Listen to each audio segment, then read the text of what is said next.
નડિયાદના મોકમપુરામાં એક પિતાએ જ પોતાના પુત્રની માથામાં જીવલેણ હથિયારના ઘા ઝીકી હત્યા કરી નાખવાની ચકચારી ઘટના પ્રકાશમાં આવી છે। આ મામલે મૃતકની પત્ની તારાબેન ચૌહાણે પોતાના જ સસરા પ્રતાપસિંહ ચૌહાણ વિરુદ્ધ નડિયાદ રૂરલ પોલીસ મથકમાં ફરિયાદ નોંધાવી છે। આ હત્યા પાછળ પારિવારિક કલેશ અને જૂની અદાવતનું મુખ્ય કારણ હોવાનું સામે આવ્યું છે।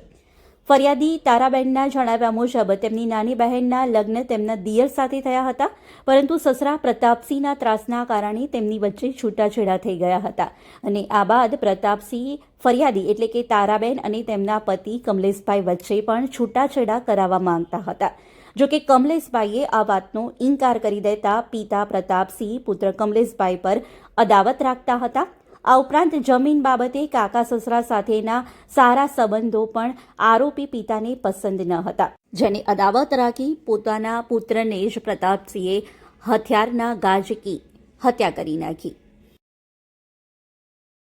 જે ફરિયાદની હકીકત જોવા જઈએ તો આ જે તારાબેન છે એ તારાબેન અને એમના પતિ જે કમલેશભાઈ છે,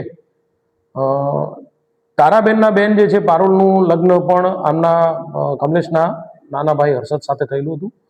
બંને વચ્ચે મનમેળ ન હોવાને કારણે હર્ષદભાઈએ પારુલને છૂટાછેડા આપેલા। જે તે વખતે એમના જે આ કામના આરોપી છે પ્રતાપસિંહ ચૌહાણ, એ પોતે આ તારાબેનને પણ તેમના પુત્ર કમલેશથી છૂટાછેડા આપવા માંગતા હતા।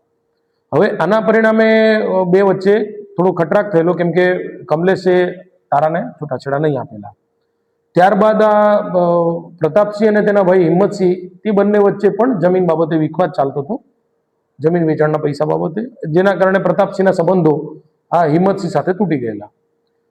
પરંતુ એમનો જે પુત્ર છે એ કમલેશ એ તેમના ભાઈ હિંમતસિંહને ત્યાં અવારનવાર આવતો જતો હતો। એટલે આ બંને વસ્તુના કારણે પ્રતાપસિંહ સતત પોતાના પુત્રથી નારાજ રહેતો હતો અને તારીખ 6/1/26ના રોજ જ્યારે એનો પુત્ર લગભગ સાંજના 6:30 વાગ્યાના સુમારે કુદરતી હાજતે જવા ગયેલો, ત્યારે પ્રતાપસિંહને આ બાબતની રીસ રાખી અને તેની પાછળ ગયેલા અને ત્યારબાદ તેમનો પુત્ર મરણ ગયેલ હાલતમાં મળી આવેલો।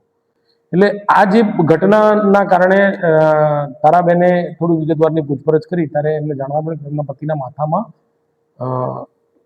કોઈ હથિયારથી ઘા મારવામાં આવેલા છે અને ત્યારબાદ તેમનું મરણ ગયેલું છે। જેથી આ પ્રતાપસિંહ ચૌહાણ પોતે તારાબેનના પતિ કમલેશભાઈની પાછળ ગયેલા હોય અને ત્યારબાદ તે મરણ ગયેલ હાલતમાં BNSની કલમ 103 મુજબની ફરિયાદ તારાબેને નડિયાદ પશ્ચિમ પોલીસ સ્ટેશનમાં આપેલી છે, જેની તપાસ કરી આરોપી પ્રતાપસિંહ ચૌહાણને અટક કરવામાં આવેલો છે અને તેની રિમાન્ડ મેળવવાની તજવીજ હાથ ધરવામાં આવી છે। તપાસ હાલમાં ચાલુ છે।